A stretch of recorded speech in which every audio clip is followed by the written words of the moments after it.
Donc ici, on a ciel ouvert, mais malgré tout, on est dans un ancien village troglodytique, c'est-à-dire dont les gens ont creusé leur habitation sous la terre, dans la roche. Et dans lequel village, il y avait encore voilà un siècle, c'est-à-dire à l'âge de la Tour Eiffel, environ 30 à 40 personnes, c'est-à-dire 5 familles. Mais dont l'origine remonte à environ 1000 ans. Et puis, pour ne pas rester, disons, dans cette donne traditionnelle, dans ce schéma-là, je t'ai dit un jour, eh bien, il faudrait utiliser cette matière tendre pour pouvoir, sans jeu de mots, y loger une sculpture monumentale. Alors, ce qui fait que l'hélice terrestre a pris, disons, corps, a pris ses formes, et dont les formes, disons, sont séparées en deux espaces. C'est un entièrement évidé, entièrement soustrait dans la matière. Et l'autre, au contraire, à ciel ouvert, qui est entièrement modelé et, disons, moulé. Et ça, en relief. Donc, quand on considère maintenant ces deux mondes-là, on se rend bien compte que dans la matière, on a agrandi l'espace, alors qu'à l'inverse, dans l'espace, on a conçu, moulé et modelé des volumes. Et alors, la différence avec une sculpture classique fait qu'on ne tourne pas autour, le fait que, je veux dire, on ne la regarde pas que de l'extérieur, puisque ici, de plein corps, de pleine mouvance, on s'y aventure.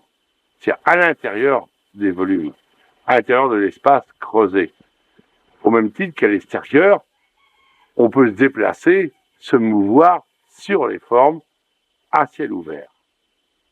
Donc, la matière première, qui était celle du sous-sol, qui est le propre géologique de cette région de la Loire, et qui est constituée d'un calcaire tendre qu'on appelle le tuffeau, a été complètement, disons, mis en forme concave. Alors qu'à l'inverse, à l'extérieur, toutes les formes, elles, ont été mises en convexe, c'est-à-dire en relief.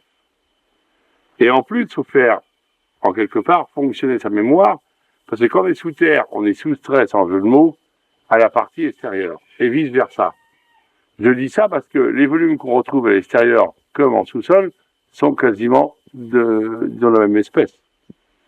Et alors, à propos d'un exemple, je veux dire, banal, dont on ne se rend même plus compte, c'est quand on considère une personne à la verticale, couchée ou assise, le volume reste identique, mais la forme change.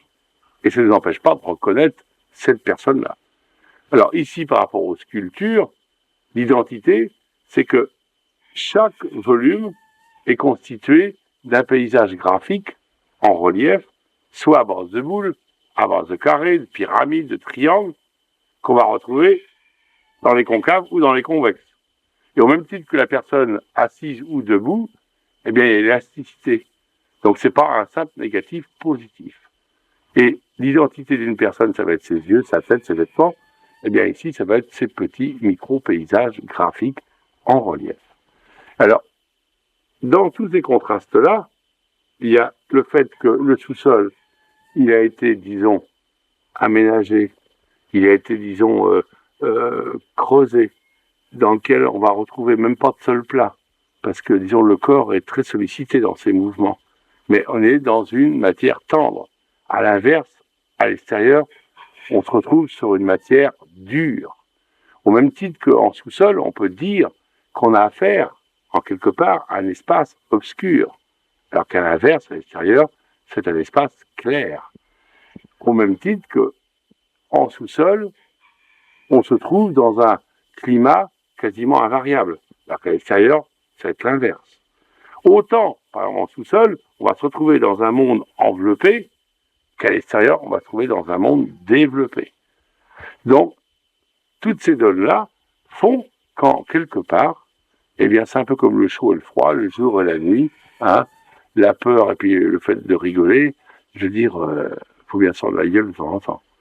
Et donc là, dans cette dimension-là, eh bien, on côtoie les formes tellement de près, parce que d'habitude, c'est toujours disposé sur un sol plat. Et là, la démarche a été que son propre corps est très sollicité par les formes qu'on va trouver, rencontrer surtout, et dans lesquelles on s'aventure. Et donc on va se retrouver aussi bien sous les racines des arbres que quasiment, disons, et c'est vrai, au-dessus, disons, l'écorce terrestre.